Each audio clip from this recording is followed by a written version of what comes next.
guest and a very great topic. Maybe can help to make this video those videos we have seen short and embedded with some more unique concept, just my opinion. It's going to talk about the branding destination, branding, marketing destination.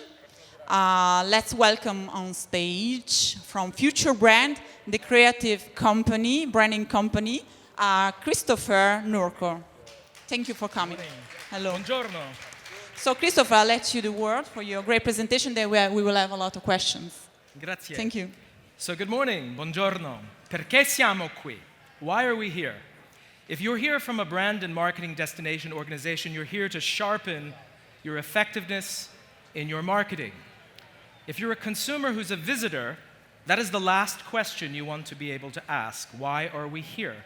Because it means the marketing has either not done its job, or indeed the reality and the perception and image that made you choose the destination has not worked. So the challenge really is to think about how do you connect your brand strategy with your marketing strategy. And today I'm going to give you some examples. I'm going to give you a roadmap for almost the formula that you can use. And I'm going to give you some insights gleaned from some research at Future Brand we just completed that tells you a little bit about the two secrets of what will turn marketing from just being banal, cliched, and stereotyped into being more effective and engaging. But first, I want to show you an example of bad practice from the United States. Marketing here. Sunrises. They're amazing, and guess what? Here we have them every day. Oh, and sunsets too. And in between, you'll find lots to see and do in our big modern cities, or on our idyllic rural farms, or in our forests, or up our mountains, or on our lakes. Or why not visit our parks with our many statues, or our many museums, or our many water parks. We even have our very own big wheel ride thingy. We have really cool hipsters here too. And you can even ride on a Segway, or on a slow motion horse wearing a cowboy hat. And here you can find your happy place, and jump up and down on beds, and even spin one of those ethnic spinning fiery things. Or why not say hello to our hilarious clowns, or our ethnic Eskimos? Did I mention here we have all-you-can-eat buffets with the regional cuisine of here that your family will love? And speaking of love, we love riding roller coasters as much as we love puppies and fluffy little penguins and kittens. Who doesn't love a kitten? We heart here, where you can eat at fancy restaurants full of really attractive people and then go to opera. Here we have line dancing and people dressed in white getting married and then joyously running into the sea, or calmly practicing yoga at a spa here after a busy day where time seems to go really fast, just like the many words we use to describe here, such as outdoors, friendly, happy, wild, civilized, fun, beauty, fresh, refresh, and nightlife. You know you will love it here. Oh, and gee, did I mention the buffets, senior discounts, free Wi-Fi, clowns, folk dancing, all-you-can-eat buffets, hipster hangouts, rivers, shops, malls, transport links, skateboarders, conference centers, kittens, Eskimos, roads. Hey, we even have a multicolored here logo and a slogan. Here is where you want to be. Donde quieres estar? Ni ha cuando. Please come visit and discover you're here. Sometimes if you try to say everything, you end up saying nothing. And this cliche stereotype is what I call lazy marketing, because you're using cliches and stock shot images to tell a story that's not particularly unique or engaging. This is what was wrong with that video. And if it makes you feel uncomfortable because you've had to create a film or video content like this, it means you're trying to please too many stakeholders, because there's no clear positioning. There's no story. There's features, attractions, and no benefits. And there's no engagement. And a logo and tagline that's disconnected from the social media call to action at the end. And this is very typical, because what we face is that destination marketing is much like, in the consumer's mind, shopping in a grocery store. You're looking to be in the right aisle, to buy the right product in the right packaging. But the thing is that we have to think of destinations differently, because you're a product of your geography, your climate, the attractions, and also importantly, seasonality and different occasions. And how do you appeal to a broad segment of consumer? The way you do it is by having a brand that burns an impression. And this is incredibly important. Not 10 impressions, but you need one impression, one strong, sharp end of the arrow. And sometimes we compromise by trying to be too much to too many people.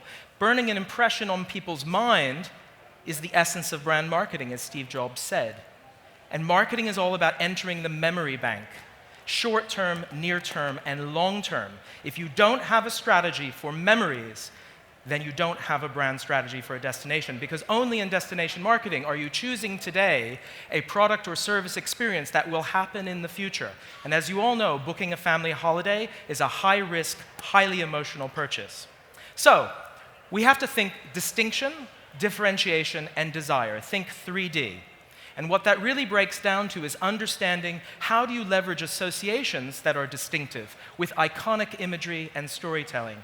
How do you marry differentiation versus your competitors? And by the way, competition is not only based on the country, city, or location or attraction that is close by.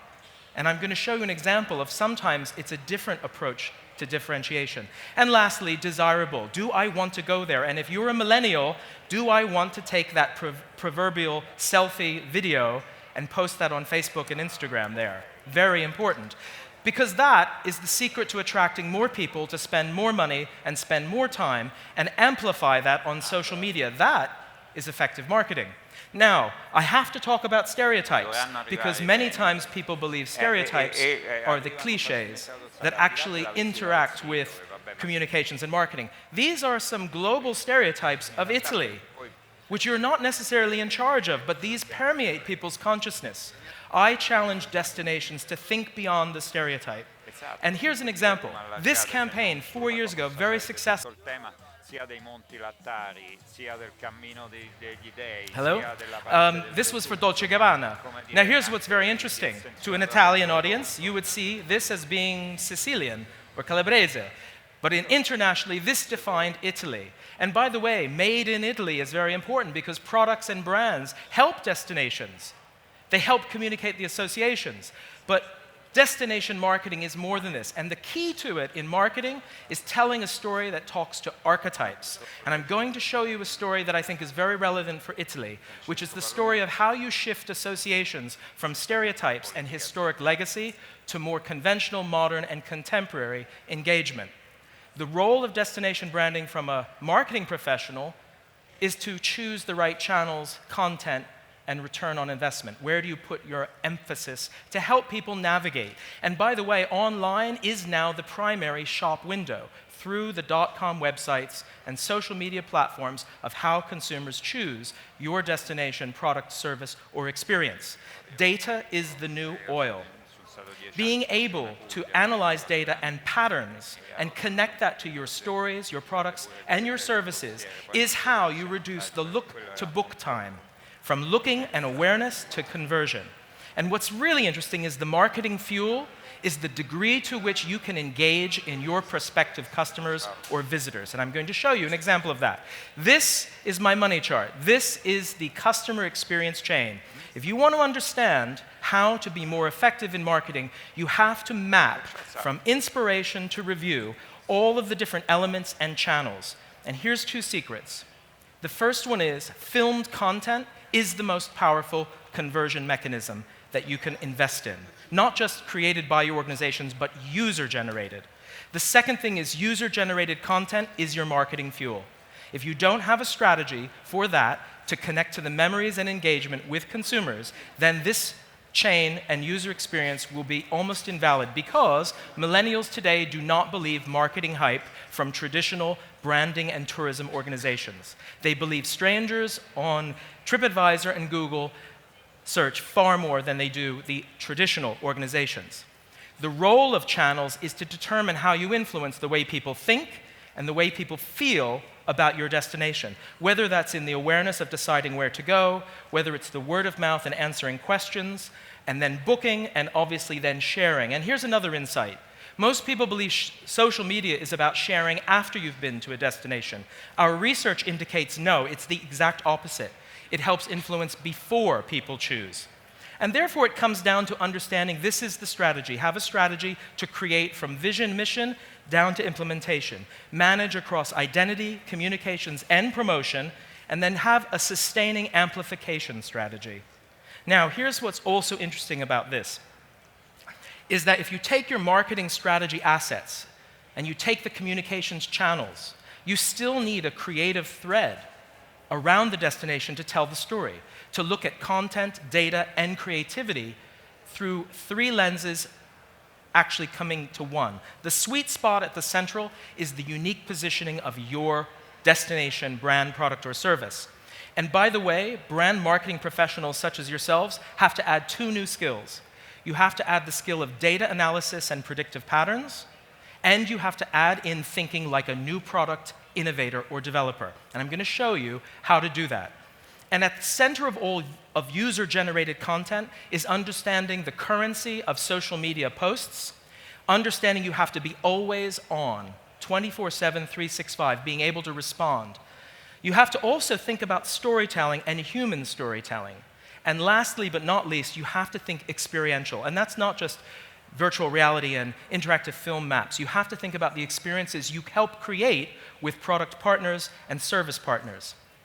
And the story that I'd like to tell you today is the story of one famous country and brand who used emotion to tell a very different story that challenged the stereotypes. And those insights that we derived and deployed over a 4-year strategy was, first of all, big data leads to personalization. Second of all, the most powerful marketing is user-generated. And thirdly, the more emotive and human and the more relational, the more engagement we had, and therefore the higher degree of conversion.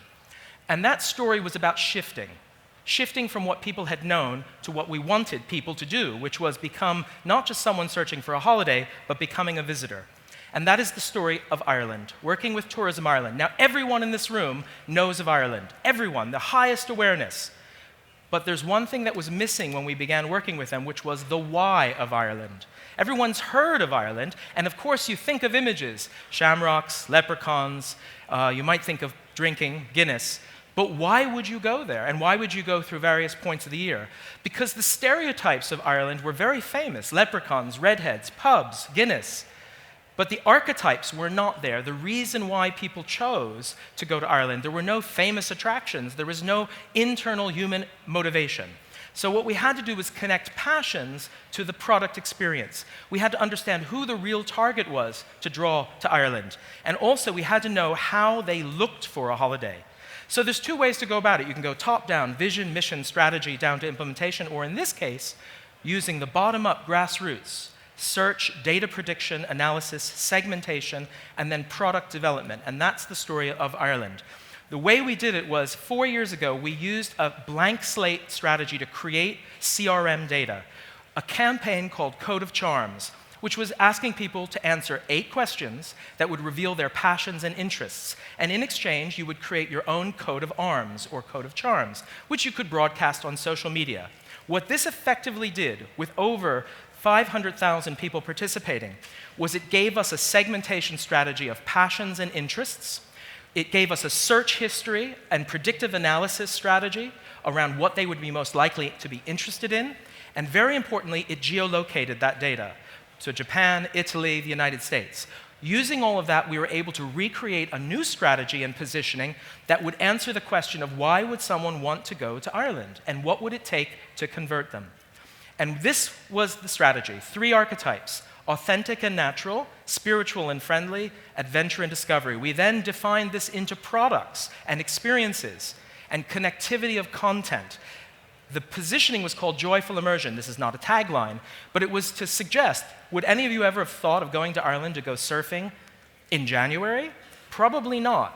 But it's the fastest growing sport on the west coast of Ireland. For the millennial audience, this is the type of experience that needed to be built into the Irish experience. We then began looking at redrawing literally and figuratively the map, not around the different regions, the administrative regions, but about the activities and the interests and passions. We rebranded the west coast of Ireland, calling it the Wild Atlantic Way, a route, much like Route 66 in the United States, to join different activities. On the east coast, it was the storytelling of the ancient East, and of course, the anchor cities of Belfast and Dublin. This was very important, with a rollover interactive map that could allow instantaneous information sharing, reviews, and booking. The effect of this on Ireland.com was significant. The uplift in traffic and conversion and commercial sales was dramatic. I'm shortening the story for you today, but the end result was, still today, 4 years later, it is in the top 25 Skift-determined websites worldwide. And it not only looks better, less cliched, but you'll see in here a product, which is the rope bridge of Clonagh in Northern Ireland. That did not exist before this strategy, because what a good strategy will do is help tourist boards create new attractions, create new interest, create new means of product placement.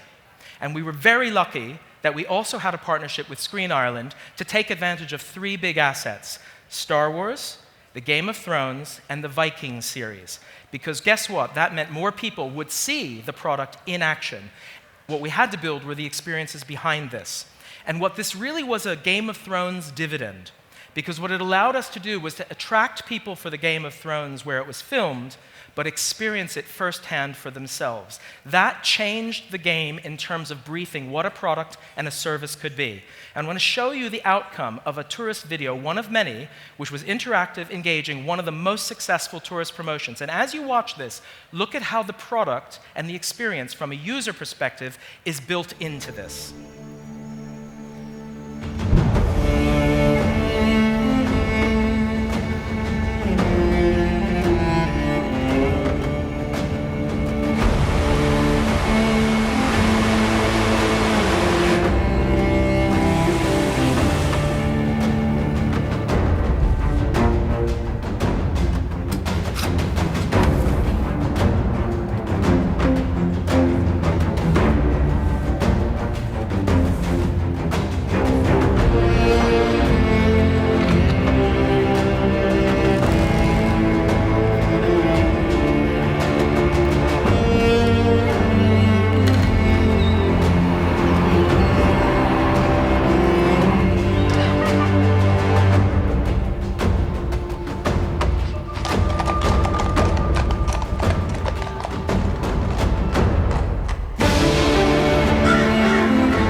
I think what's interesting here to think about for any destination, even if you don't have the benefit of the sites where the Game of Thrones would be filmed, is thinking about what new tourists want to experience. Who wouldn't want to go pet a dire wolf?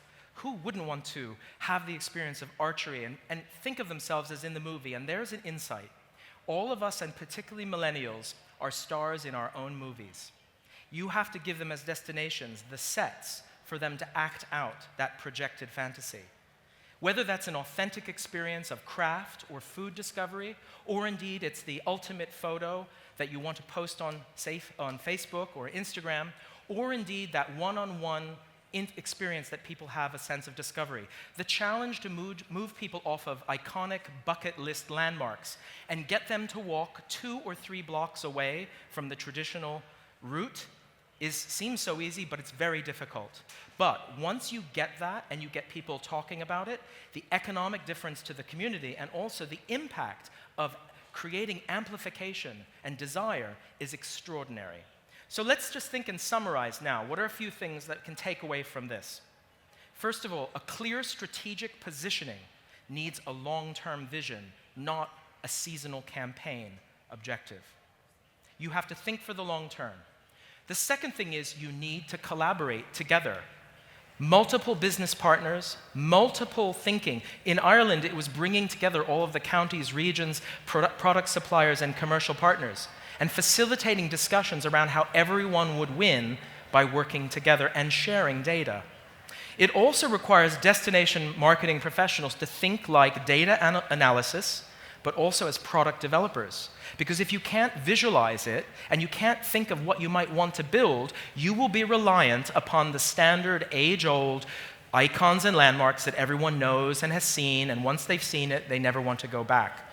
You have to create new experiences that are very digital content friendly and rich. Social currency and capital is incredibly important. So creating that through the different channels, again, from the bottom up, understanding search and sharing, and understanding your true competitor. Ireland's competitor was not Scotland, and it was not the United Kingdom. It was New Zealand. It was Patagonia. It was Iceland. Because of the 3 pillars, it actually competes on a very different stage. And in fact, therefore got over the hurdle that Ireland was just about beer, Guinness, shamrocks, leprechauns, and castles and wet weather. It actually turned it around and turned wet weather sports to being something that, particularly in Germany, they really want to experience. So, what's interesting is that tells you how do you develop partnerships, how do you evaluate success, how do you put that together? Through one thing, which is a creative strategy of storytelling.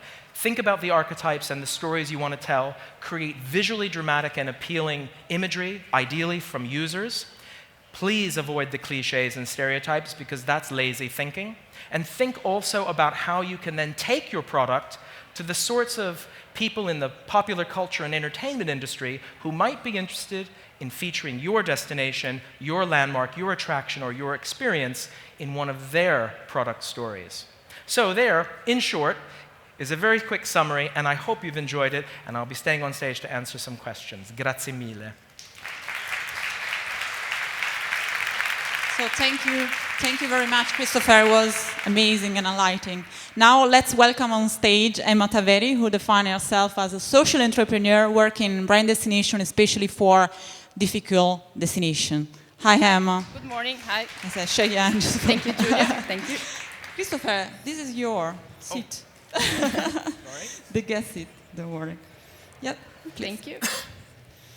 So I will Good let morning. Emma ask the first question. We have a bit more time, so we are not in a rush before we had a great, great talk. And yeah, I would like to say everything we said before and even more. Emma. Okay, I have this one. Okay, I found very interesting the part about stereotypes because we are very passionate about creating destinations from less known territories. And where we are working now is in particular a place that has a difficult past. So I wanted to ask you, in cases of territories with a struggling situation, for example, this place has a past in the smuggling of cigarettes between Italy and Albania, so it's not very easy to shift mind of people and to transfer that it can be a travel destination and a happy place for residents and for visitors to come and to visit that place. So I wanted to ask you if you have examples of places that have been converted from difficult places to better places and sustainable, happy destinations. Well, it's a good question for destination marketing, and many of you may have had the experience that to a certain extent you can't control events, whether it's a natural disaster such as earthquakes or indeed political issues. And what you have to think about is that every opportunity for communications and for notoriety in media is an opportunity to communicate your brand message and story. So in the case of Iceland, who suffered about 4 or 5 years ago the volcanic eruption, it was a chance to not only counter people's perceptions, but it actually highlighted the fact that Iceland was an incredibly natural and still being formed location. Interestingly enough, the correlation between that disaster and the 2 months, and I think it was 3 weeks that it was a no-fly zone, afterward they experienced an immediate jump and increase in tourist numbers and visitor numbers. Simultaneously, I think of another example, which is in Brussels. There's a neighborhood in Brussels that's called Molenbeek. If you look at YouTube, there's a fantastic video that's called Molenbeek, made in Molenbeek. And that is the area that the jihadis, when the recent Paris attacks, came from. And if any was an opportunity to basically say, this is a place you don't want to go, this was the message that the media picked up on. In fact, President-elect Trump actually called it a jihadi hellhole. So that wasn't exactly helpful for the marketing teams and for the economy. But what happened was the locals decided to turn this international political story into a story of human level and emotion, and actually revealed the truth, not the media truth or the media story. So again, if you have an opportunity where the media seems against you or indeed challenging to you, I always say turn it into the human emotions and stories. Use that as an opportunity with your brand strategy to tell a very precise message and demonstrate clearly to the audiences that A, you are open for business, B, that you have partners that allow you to give real-time information of whether or not there's hotels and also potentially in natural disasters to contribute. There is nothing like a natural disaster that unifies mankind, which is what travel does to create a story of connection. So it's never a disaster. It's only a disaster if you don't use it as an opportunity and if you're not prepared to tell the world what the story and the opportunity is. Okay. So with this example, I don't know what the city is, but it is possible to shift associations, but you have to make it an intentional strategy. Okay, thank you very much. I think this is very important, especially because lately there was, unfortunately, two big earthquakes shook Italy recently in Norcia and then in Amatrice. And people, they were here on stage yesterday. Most of them, they have lost everything, but are still just trying to react, especially to build up something new, which maybe has more value than before.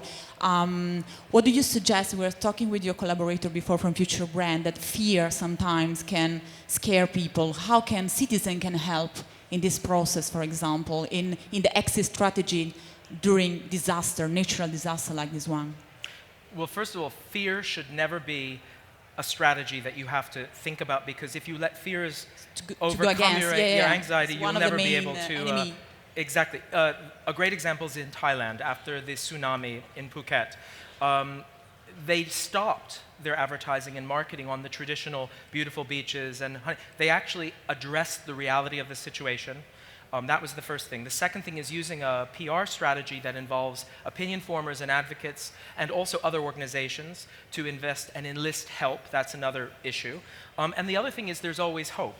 And it actually enabled them in some cases to rebuild an economy of tourism that's a little different than what was before the tsunami. It makes politicians, particularly if consumers who live there as stakeholders, determine that they don't want the future of tourism to be what it was, which is exactly what happened in the islands of the Krabi Peninsula and PP. It was slightly overcrowded, so it actually forced them to really readdress a sustainable tourism plan. So I think this talks to a couple issues, which is different stakeholders. It's not just tourists and travel companies. You need to think of citizens and the local economy, which is a tax base for many organizations, and how they pay for tourism, business partners, and certainly, the government. And it's always about understanding the accountability for whatever the decisions are. And I think in tourism, sometimes everyone focuses on the bright and shiny marketing, and I think consumers today want the reality and they want authenticity and connections. And as I said, they don't believe marketing organizations and tourist organizations anymore, but they do believe people on the ground and real-life tourists. So again, involving bloggers and getting people to visit is a way to create different types of advocates that maybe a tourism organization may never have thought of previously. Yeah, exactly. For example... Emma, you have okay. I think I can connect with what you're saying, because on the other hand, we're talking about disaster, and on the other hand, there are people who are creating brands in destinations. For example, there is a very beautiful, interesting case in Italy, which is called Favara, which is a village in Sicily. Exactly. There is a man, Andrea Bartoli. He had a talk yesterday in the other main hall, and he basically created a destination from a difficult situation. Favara was before a struggling place where young people were living and where there was no economy. It was very difficult. He decided to convert this place into a cultural park. So he started to attract artists and bloggers, and everyone in the community got involved. So he basically, from scratch, from nothing, created a destination which now attracts thousands of visitors from all over the world. So this is a case in which a community started to create economy from a personal branding.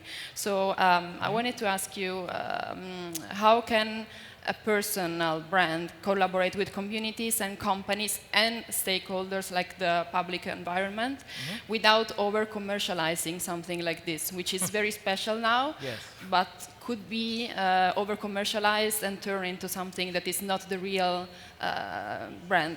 Every destination deserves and has the opportunity to create something unique. It requires, from what you've described, is first of all creativity.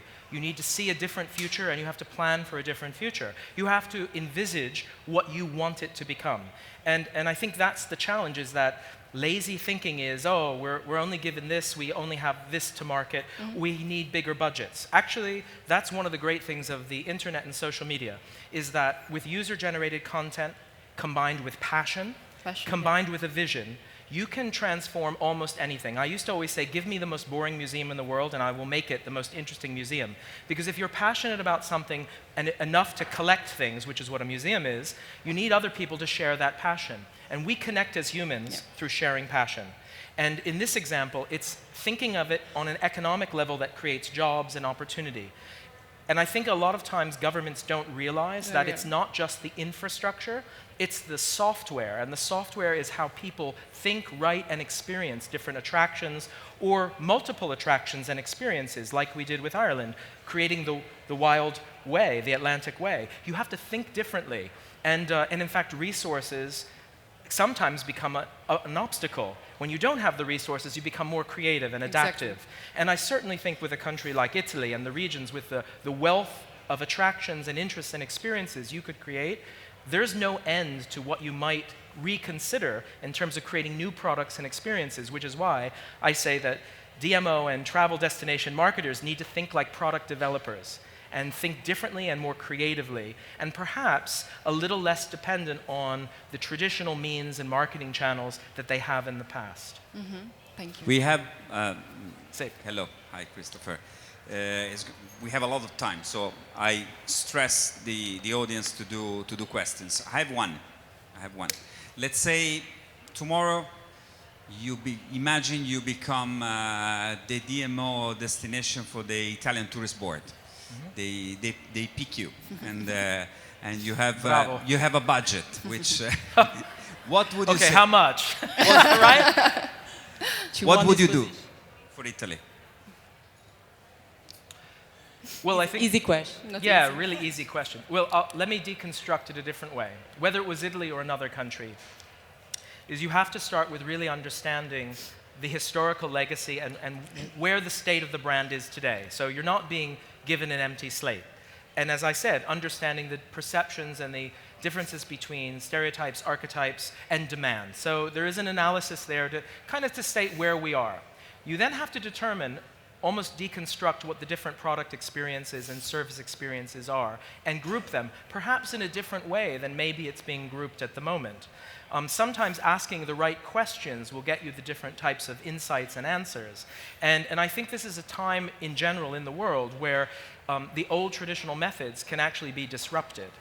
And I think it's sometimes also clear that there's no real understanding of who the real consumers or the target audience is. So again, I'd probably look at some of the analytics behind who are the key consumers that are both driving inbound tourism as well as within domestic tourism for that marketplace, such as Italy. The next thing is I'd look at the infrastructure that actually allows the product or the service and the experience to be communicated. Is there collaboration? Is there shared data and resources? Are they actually putting the money in the right elements as opposed to just assuming that we have to do it in a traditional form or manner? I'm a big one for saying that traditional advertising campaigns are sort of dead. They're sort of wallpaper. If they don't have a story, if they're not unique, and if they're not engaging users or potential visitors, then I'm not necessarily sure they're doing the right job. And of course, everything needs to be connected today. So if you don't connect between data, experiences, CRM strategies, as well as product experiences, you're not going to be able to really understand what's driving the economic value and perceived value. So I would deconstruct a little bit to understand, but then I would probably, and I think in the case of a country like Italy, I would get a more co-creative approach, not necessarily leave it to a small group of individuals in any one agency or consultancy to come up with the solution. I think that today, crowdsourcing of ideas, not necessarily the solution, but getting more input from around the world and audiences would also help understand the different nuances between the market, for example, in Japan, the market in the Mediterranean, the market in North America, and understanding how your message needs to be consistent but not uniform. Consistent allows for flexibility, and not assume that you need the age-old one-size-fits-all big campaign. That's how I would probably start to deconstruct it, and the secret magic behind it is understanding how to connect creative ideas with the product and service experience, and that's what they would pay me for. You think we do have an old image? An old image? An old image. Let's say, we always say We have culture, we have arts, we have landscape, we have everything. Maybe cliché But wouldn't become a yeah, we an have archetype. We have a few cliché Stereotype out in the wouldn't market. become an archetype. You can say that, huh? No problem. Well, in our country brand index, Italy always performs very well, and you're a country like Ireland that has a cultural awareness well beyond the border. I think similar, I don't know the exact statistics, but more people in the world, even if they only have 2% Italian heritage, consider themselves Italian. And that's a bonus. And I think the other thing is that it's also one of the world's most popular cuisines. You have some of the best brands and products and crafts. So as I said, made in Italy actually accounts for a disproportionate feeling of awareness and preference. The question comes down to what you just said, the image. The image and the identity of Italy is very much tied up in how and what images you project. And I think in the past, it has very much been a lot of cliched images, beautiful photographs of the same old monuments. I question whether or not the real human aspect, the personal aspect, which, by the way, I think is very strong in Italian and Mediterranean culture, I think that's slightly missing. And I'm not saying that it has to be presented in a cliched fashion, but I think that this searching for authenticity and unique connections is one of the greatest things about the Italian culture. But if I look at the traditional marketing and advertising, it tends to fall down upon statues, landmarks, icons, beautiful views, famous cities, bucket lists.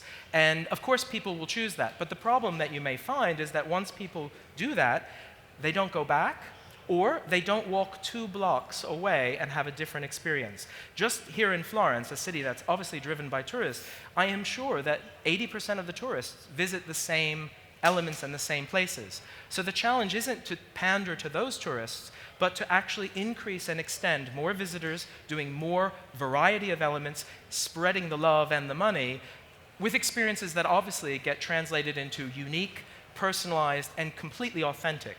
So well, I would look at it that way. You are opening the panel which is after you with experience because we have Airbnb after. So bravo. So we have another audience question. Hi. Hello. Angelo Lariccia, Uno Hotels. Best compliments for your keynote. Really interesting. My question is, you talk about destination and destination marketing. So my question is, do you think it would be possible, it would be possible to link destination marketing and sales of the destination? And if so, how would you do it? Well, as in everything, sales and marketing are sometimes divided and looked at separately. The KPIs of marketing and the KPIs of sales sometimes don't marry. And that's not just in destination, that's in branding in general. The challenge is to think of them as 2 sides of the same coin. And I think it depends on what the KPIs and the measurements are for sales performance. Is it the absolute number of visitors, or is it the right visitors spending the right amount in the right ways? And this is where segmentation strategies need to be aligned to the commercial strategies. And I always start with asking the business plan for a destination. If there's no business plan, then there will be no business. Because if all the marketing people think about is spending the money to create a glossy image, but not tracking and measuring it, or not linking data and reservoirs of CRM data with their business partners. In the case of Ireland, the entire project was driven by 2 different KPI sets. One, which was looking at the analytics of who was searching and how they would click through and ideally book, so that was a conversion measurement. But we also measured it through the databases of, for example, Aer Lingus, of how many clicked and what types of fares and offers. It was a collaborative approach, which previously the tourism board had never really thought about. Why? Because most tourist boards are not accountable. They're accountable for spend, but not for revenue increases. So this is, I think, one of the changes we were discovering, which is the more private enterprise thinking that comes into management of DMOs, I think the better, because it means you not only have accountability, but you have measurement. And measurement is up to the individual organization or destination, but it's kind of like saying, I have 600 friends on Facebook and I've got 3,000 shares. Well, so what? Well, if your goal is ubiquity and to be famous and popular, that's great. If it's for a business that wants to sell a product, you have to look at the tracking of conversion and sales, where it comes from and how much is being spent. And I don't think enough time has been put into looking at, and there are a lot of software packages that can link this sort of approach, both for measurement and KPI performance. And holding budgets accountable to performance is really the wake-up call for most DMOs. You have another audience question? Sorry, I hope that answered the question. Oh, yeah. Grazie. Hi, I'm Christina Craver. I work for RealWeb. It's a marketing agency in Trento, in the northeastern part of Italy. But as you can hear from my accent, I'm American. So I have a question that kind of piggybacks off of that last one. Can you please speak a bit more? Yeah, sure. Thanks. I've got a question that piggybacks off of that last one. We work with a lot of tourism in Trentino, so with the local tourism boards as well as the regional tourism board. And there's a lot of focus on brand because many times you're lacking the sales portion, you're lacking the conversion, or the conversion goes towards maybe the structures themselves and so on and so forth. When you've got a campaign and you've got large numbers, yeah, we've got impressions and visualizations and so on and so forth, what would be your main KPI for branding, for understanding if a campaign that was purely branding went well? Because obviously you can say at the end of a tourism season, we've got X% more tourists, but you can't necessarily say because we put banners online, they came from that. So.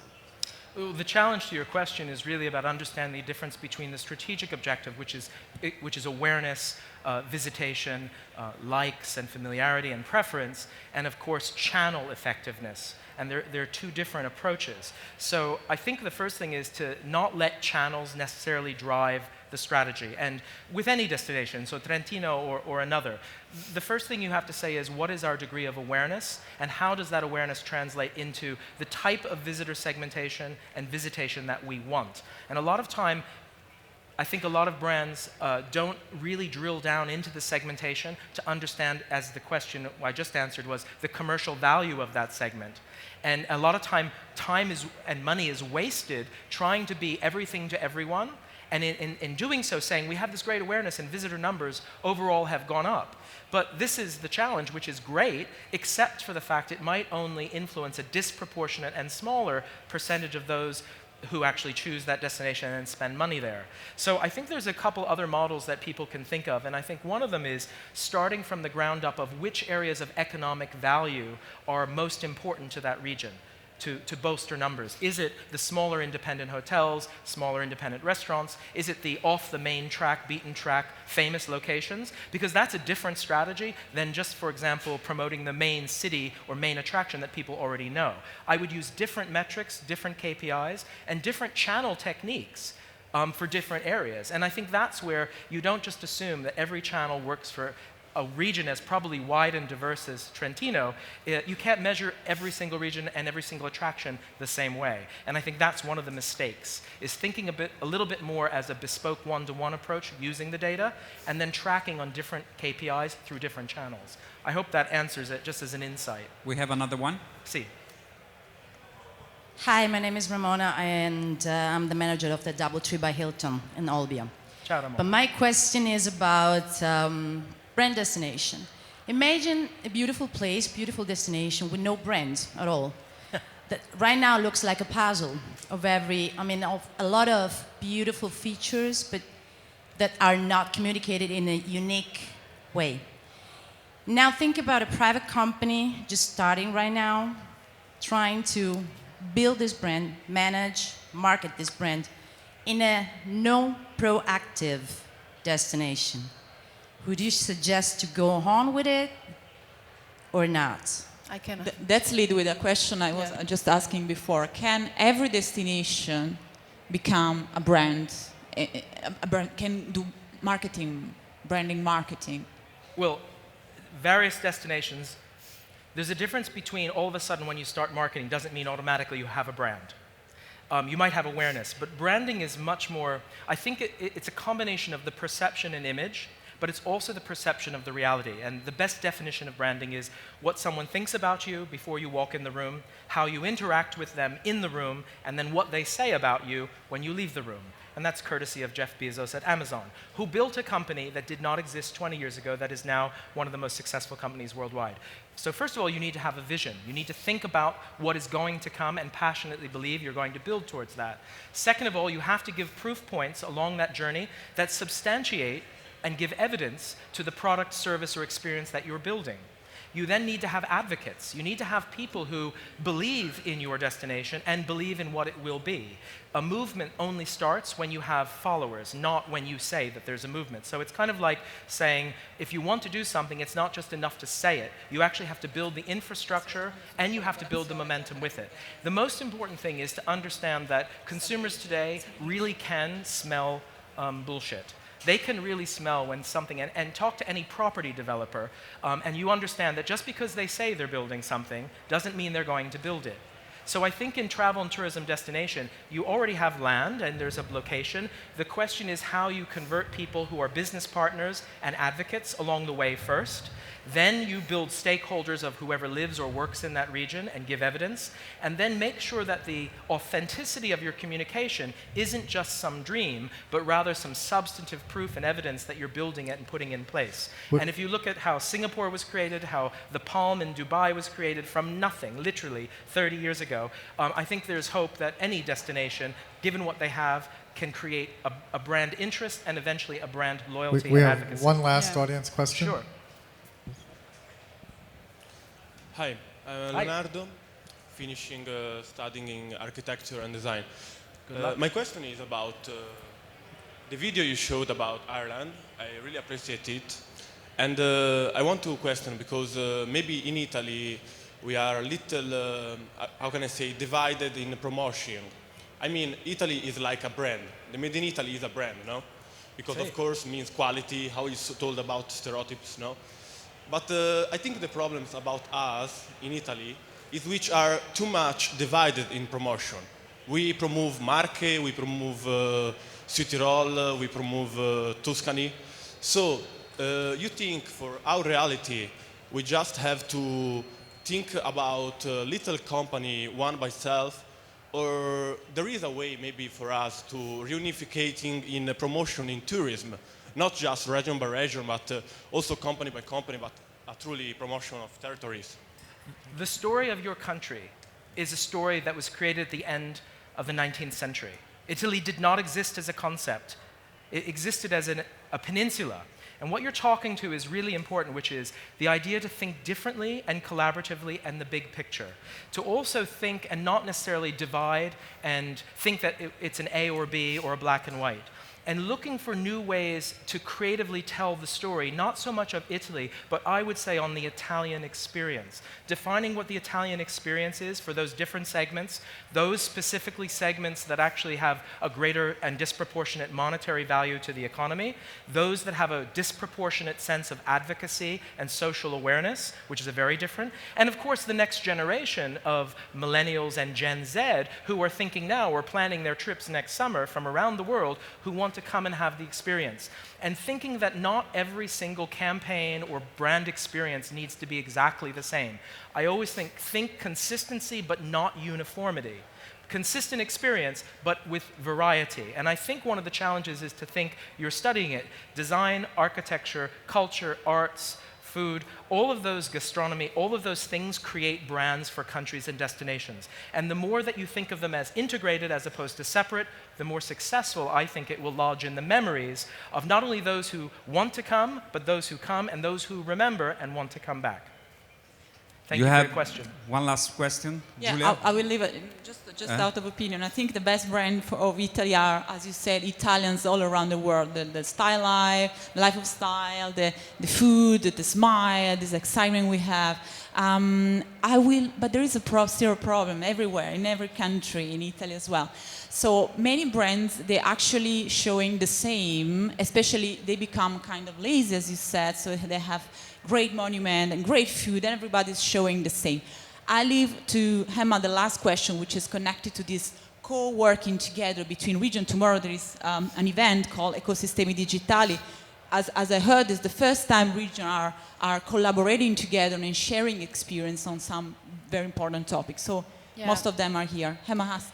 Yeah, I think that I wanted to ask you from a commercialization perspective, how much does, I saw your video, it was very interesting, there was everything in it, and as Giulia says, we are trying to promote and to sell kind of everything, but from a commercialization perspective, how much does specialization pay? So how much do you think that specialization pays in the long term regarding selling products and not selling a unique brand, so just an Italian brand, and how can the territories differentiate from each other to sell different kind of activities? In 8 seconds, it's very difficult, but the most important thing is to understand how all of them add up to one greater whole than individual. So unfortunately, time's out, but I'm happy to take and answer any other questions afterward.